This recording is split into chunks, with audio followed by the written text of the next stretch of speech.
Sober up. COVID-19 respects no national borders, no social bounds, no political systems, and no cultural values. It hits us just as hard. It levels the world. Facing the pandemic, it is not what happened matters. It is how we respond. For almost a month, it infected thousands in Wuhan in a day, and every hospital bed was occupied. Now, empty beds and closed wards in the city. How did China make it? It is nothing new, but it's worthy to know. According to an initial WHO report, an infected person appears to spread it to an average of 2.6 people.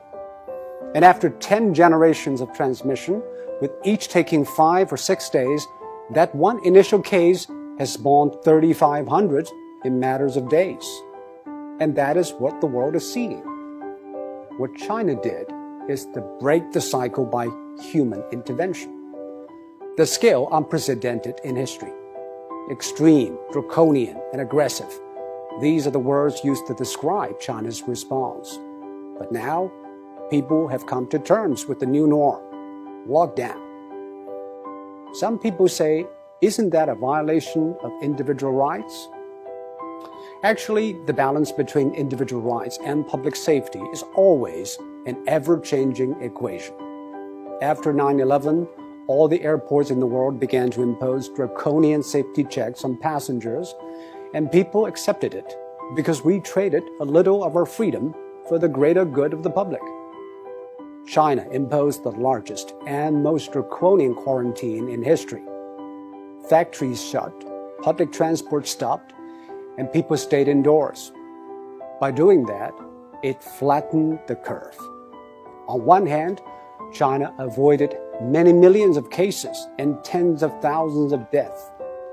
On the other, it stretched out the time and made the hospitals restaffed and less strained. This is exactly what Europe and America should know. But public policy needs both ends to agree, the decision makers and the decision takers. Quarantine is indeed extreme and extremely restrictive. It needs the people in lockdown to be honest and cooperative. I think what the people of Wuhan did was exceptional. They had the courage, tenacity, and resilience to stay housebound for days, weeks, and months. Most view the quarantine as a civic duty, and that is why it worked. Public health methods are universal. They either work or they don't. We are all human beings.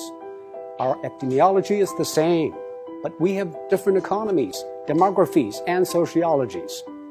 Facing a global pandemic, every nation needs a new contract signed between its politicians, businesses, and the public.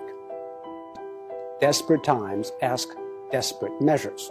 This is a desperate time, and we should not put politics ahead of public health, now more than ever. The new coronavirus has been claimed by ideologues. Donald Trump said it justified tighter border control. Bernie Sanders linked it to free healthcare. While in Singapore, every infection case is followed and dealt with. Bit by bit, every country is testing its methods through trial and error. Some paid a high price, and some set a high bar. We should all move ahead with humility. There is no decision without trade-offs, and most of all, there's nothing without skin in the game. And now, the whole world has learned, or is learning, to play.